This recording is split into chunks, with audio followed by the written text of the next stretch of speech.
So for today's video, pupunta kami ng Manila Ocean Park. So nag-commute lang kami papuntang Manila Ocean Park. So first is nag-jeep kami papuntang Monumento. Then next is nag-LRT kami papuntang United Nations or UN.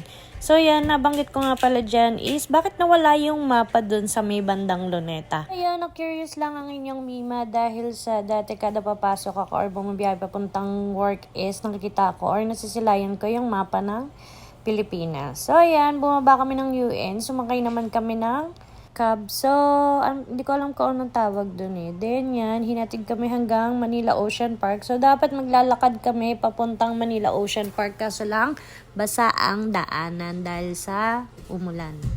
So, after nga, nandyan na kami sa Manila Ocean Park. So, naglalakad kami papuntang entrance. If ever na pupunta po kayo ng Manila Ocean Park, is mas maganda po bumili na kayo ng ticket sa Klook para less hassle na rin po na pumila pa sa ticket booth. So, yan. Madalas kasi mahaba ang pila dun sa ticket booth. At least, pagka meron na kayong QR code from Klook is, diretso na lang po kayo sa loob. Then, i-scan po nila yung QR code na galing sa Klook. So, nandito kami ngayon sa may first attraction ng Manila Ocean Park.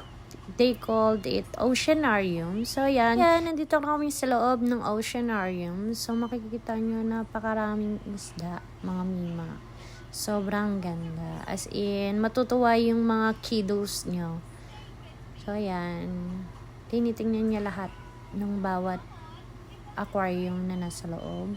So, kung tatanungin niyo po kung sulit pa ba pumunta ng Manila Ocean Park, mga Mima, yes, sulit na sulit, mga Mima. Dahil sa, hindi lang tayong matatanda yung mag-e-enjoy, pati yung mga bata. Makita lang natin masaya sila or nag-e-enjoy sa mga nakikita nila is masaya na rin tayo. So, yan. Diba? Look at Yana.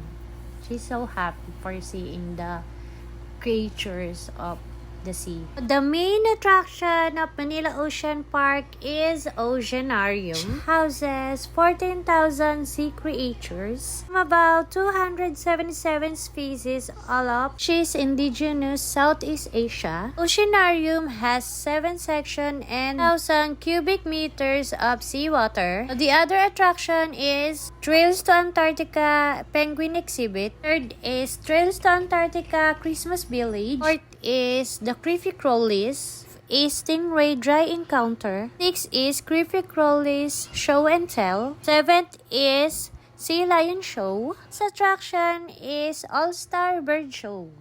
So, lahat naman ng attraction is napuntahan namin. So, sulit na sulit yung binayad namin. At nang ginastos namin dito sa Manila Ocean Park,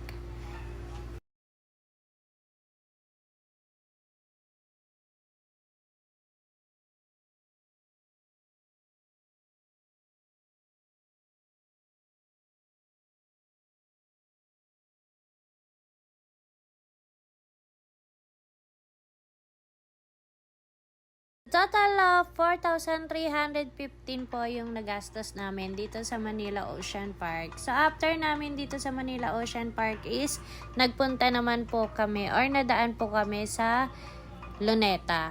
Then, after namin mag-Luneta is, dumaan naman kami sa National Museum Anthropology. So, lahat. Sinulit na namin dito sa Manila yung paglabas namin. Para naman, minsan lang naman kami lumabas ng bahay. So, sulitin na natin. Lahat ng makikitang pwedeng daanan is daanan. So, that's it, mga Mima. Thank you for watching. Please do like and share and follow for more videos. Bye!